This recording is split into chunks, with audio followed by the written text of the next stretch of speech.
Okay, continuing with our reaction to Susan, man, we found out that she's pretty cunning, man. Like, she knows what she's doing. She's very locked in, very intent. She knows what she's doing, how she's trying to steer the conversation, and she's a general. I tell you that much. So let's go. Or you did during this time? I completed vocational death processing. Okay. Yes, you completed 40 hours, and then you successfully completed 40 hours of training for trainers as a facilitator for the Breaking Barriers program. Yes. And you participate in the Breaking Barriers program. Yes. Right. And now, are you a facilitator in that? You know what I wonder? She just put her ear close like that. I wonder if she's a auditory or visual learner. That's interesting. Program. And tell me what that has meant to you. Oh, that's one of my joys. I'm able to encourage people to get in touch with what it is they really want in life and helping them to learn how to do that. And it's unfortunate that most people, they might want something, but they don't know. They don't have the tools to acquire that. And in this kind of an environment, there are women who repeatedly have behavior patterns that cause them to do things that maybe they really don't want to do in their hearts, but they don't know that they have any alternatives. And as a Breaking Barriers facilitator, I'm able to show them that they do have alternatives, give them the tools to make goals, to set goals, and then show them how to fulfill those goals through education. And when you participated in this program, did you set goals for yourself? Yes, I did. And are you working through Yes, to obtain those goals? Okay. What are they? You received some chronos to thank you from Reverend Johnson for assistance in moving to the new Interfaith Chapel. You've been commended by Officer C. Carter for efforts in assisting to expedite the level of cleanliness and maintenance necessary to maintain the flu apartments. What are the flu apartments? Those are the family living unit apartments. And I believe since I utilize those apartments as part of a member of this community, it is also my responsibility to help maintain those apartments and make sure that they are kept clean for other families that go back there. Okay. And you attend the Lifers Orientation meeting? Yes. How often do you? The Lifers or long-termers organization meeting as often as I can, which is not as frequent as I would like to, because their meetings meet at the same time I have visits and has. You know what's so unfortunate is that she is so well spoken. She seems so likable. She seems so innocent. I think given the right kind of guidance coming out of abuse and coming through the situation with her parents and her family background, this could have been a motivational speaker that spoke to young women or young men or anyone, a young crowd, to let them know that, you know, no matter what you go through, there are resources and opportunities for you to be able to sort of get help and pull yourself out of that situation to sort of heal and get to a place to get to a place where you become the best version of yourself. And she I think she passed away in prison in 2009.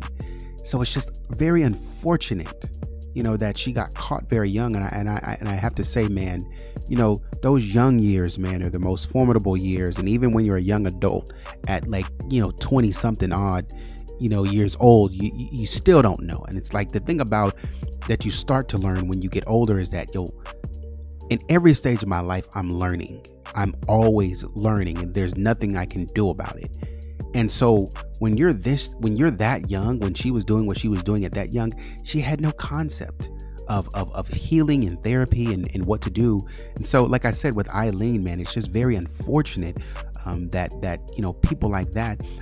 It's very unfortunate that Charles got into the things that he got into, because all he wanted to do, I bet you, if Charles had somebody that understood him and could pull him into a place to where, like, Charles, I understand what you're going through. I understand what you've been through, you know, because when you hear Charles talk, he seems very rejected, and he takes that to heart. He doesn't want to show you that. He doesn't want to tell you that, but he takes that to heart. And that's very unfortunate, because these guys, man, could have been so productive in society. And with the way that Charles was talking to people, very straightforward, very no nonsense. This team, this duo could have been a power couple whether as a couple or as friends, to pour into a community of young people who didn't believe in themselves and who didn't see a way out of despair. So it's very unfortunate that, the system seems to be doing what it's supposed to do in sort of healing people and putting people in positions to learn and to lead a better life, in this case specifically. But you're locked up. You can't do it on the outside to help people where you need to. So. Okay, and then you also were commended by Chaplain Johnson for the beautification of the CIW project. Was that the planting and? Yeah, the grounds surrounding the chapel were in great need of care, and so I planted flowers and planted grass just to help it out. Okay, you participated in New Beginnings. Yes. Yeah. What did that program in? New Beginnings is victim services oriented.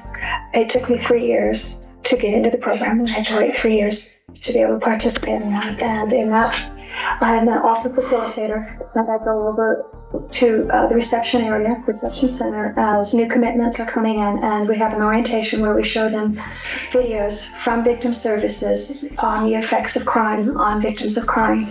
And we help raise the awareness level of the cost of crime to the victims. Yeah. Okay, then Absolutely. You've been participating in AA and NA. When did you start really being involved in AA and NA? I got involved in AA and NA in 1984, and I was removed from close custody because AA and NA was an evening activity. Up until 1984, I was not allowed to participate. I went to AA and NA because I was told to go, and originally I was told that it was a requirement. So I went.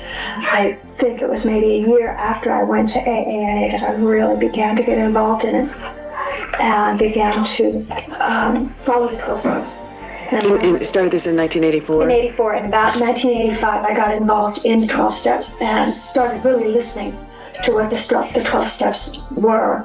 I don't think I did any of the 12 steps until maybe 1986 when I met a sponsor. I found somebody who would sponsor me from the outside as a panel member, and she and I sat down.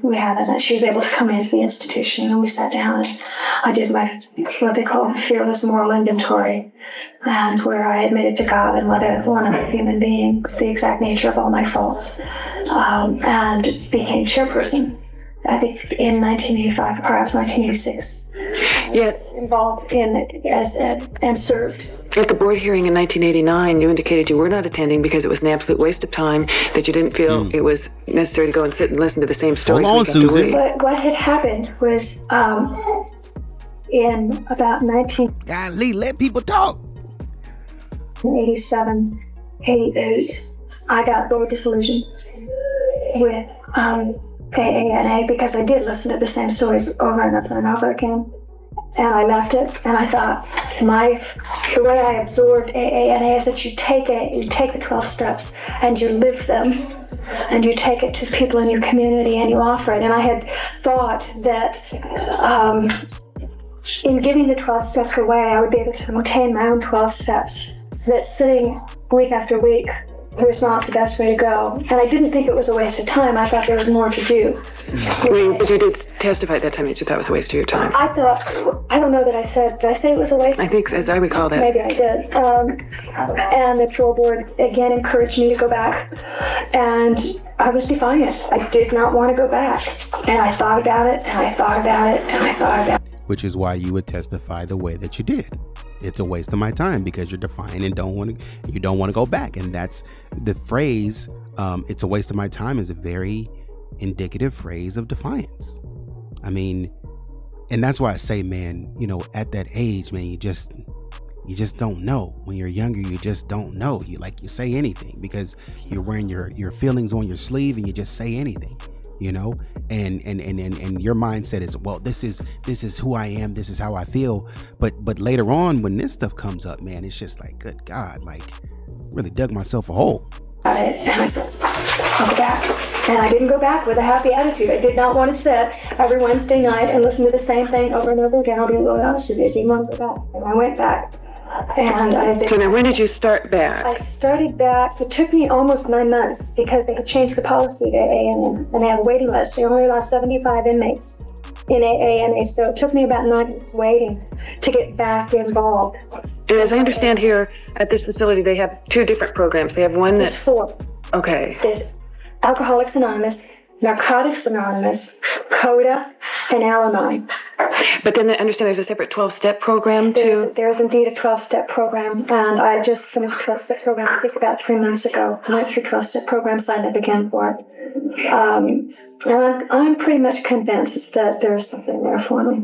Okay. For a while I thought, well, I'm not drinking, I'm not using drugs, what's the use? It's kind of like somebody who has cancer, if they go into remission, why go get chemotherapy over and over again? That's the kind of philosophy and thought pattern that I had, was that it was a waste of time because I'm not drinking, I'm not using drugs, nor do I want to. So why go sit and listen to people talk about how they... But it's a lot different. Yes, it is. Tell me, what did you use when...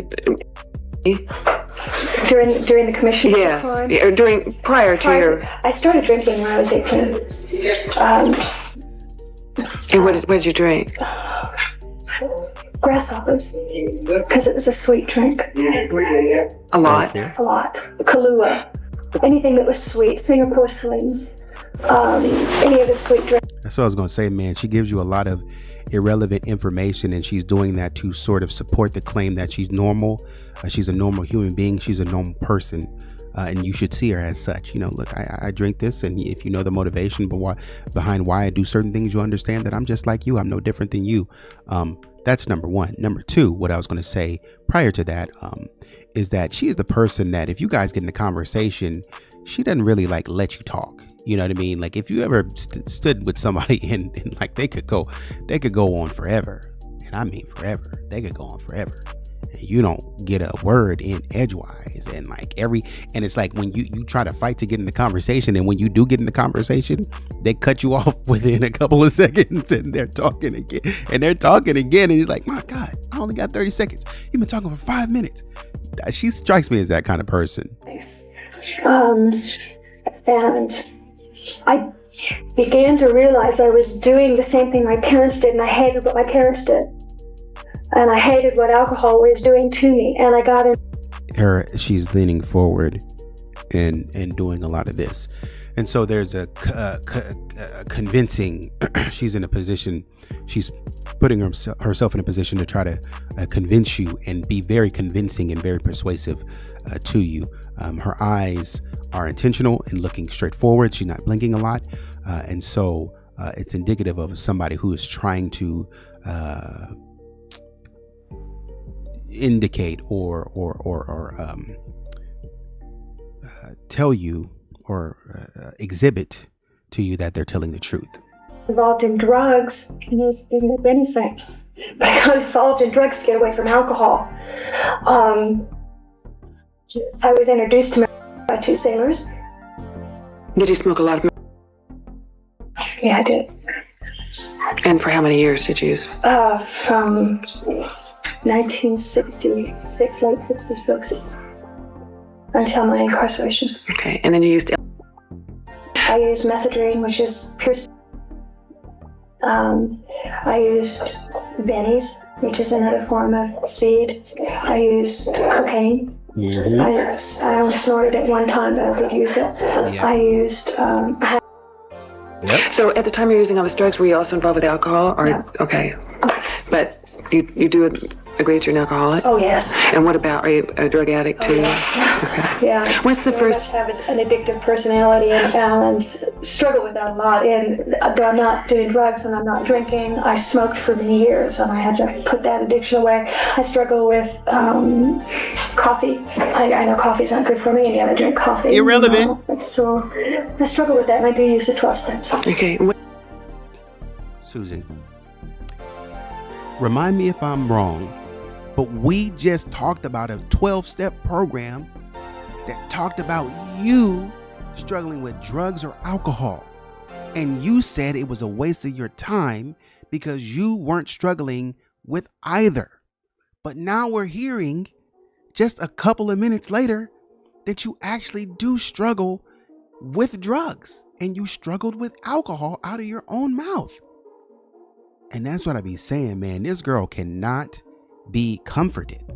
She cannot be calmed down. And you can only imagine when she was on her spree with Charles, there was nothing that you could say to her. And that's why Sharon Tate's mom was like, yo, you gutted my daughter. Like you told her she could die. You told her, you in no uncertain terms, you told her, like, I don't care about your life. You know, so it's crazy that the innocence that you're trying to portray now, we can clearly see your lack of care for people. Because it's very easy for you to say one thing and do quite another. And I'm not trying to be hard or hard-nosed, but you just said that you didn't have a problem with it. But the brash attitude of Susan says, I don't need anybody's help. You can't tell me anything. I'll tell you whatever I want to tell you. You can only imagine that being unleashed on the streets with no guidance. Man. And so when she walks into Sharon and Sharon is like, please, I have a child on the way. Please. That's so sad, man, because there was nothing that Sharon or any of those people could do. If you go back to the scene, people were out in their car, unalived. They were on the lawn, unalived, in the house, on the couch, all over the floor. I mean, they made a mess of that scene. And they meant to go in there and cause chaos, and that's what they did. And that's what this is right here. A master of chaos. What's the first step? To admit that I am powerless over alcohol. I'm powerless over drugs. And have you come to accept that and believe that? Yeah. Not easy, but yes. Okay. You were also involved in building a new you. Yes. You got a certificate for that. What is Building a new a prison fellowship, which is headed by Chuck Colson, came into the institution, and a friend of mine asked me if I would like to go, and I said, sure. I very much believe in God, and thought that I would go ahead and go. And it was a 2-day seminar, weekend seminar that I participated in, like a Bible study and seminar to encourage people with testing God.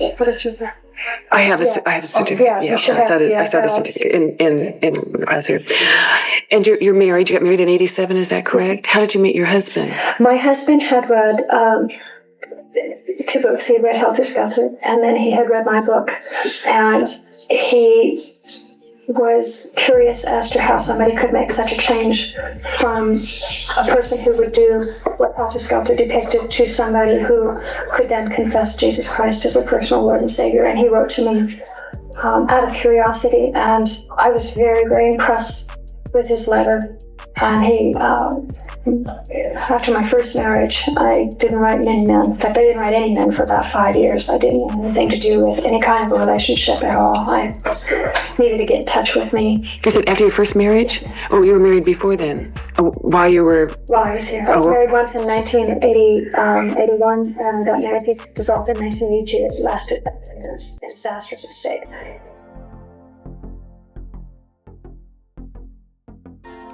I definitely wanted to, and that's the close of the video, but I definitely wanted to say I wrote down a couple of notes here. What I was trying to figure out last video was her jaw. She was doing, her jaw was hanging. And as I say, she's leaning forward trying to convince you. But the look, and I was trying to summarize, it's a look of offense. It can be morphed into a look of offense, a deep offense even, sort of a how dare you kind of mindset, and you'll pay for that, you know, kind of a, I know something that you don't know me as well as you think you know me. And so it's she's more primed to be somebody that will do something behind your back, and she's so sweet and innocent and unassuming that as soon as you turn your back, she sits there with her hands behind her back, and she's like, okay, fine, you did me wrong, or whatever you did, or if I think you did me wrong. And so she sits there with her hands behind her back, having a weapon behind her back the entire time. And so as soon as you turn around, she strikes in the mouth. That, that she does a lot. She does that a lot. Sort of gripping. I call it gripping her lips. She does that a lot, and I think it's more of to kind of really let that frustration out. So that's why she's so fascinating to me, man, because like she shows things on her face that are just, it's crazy, man. But that's the video, and until next time, take it easy.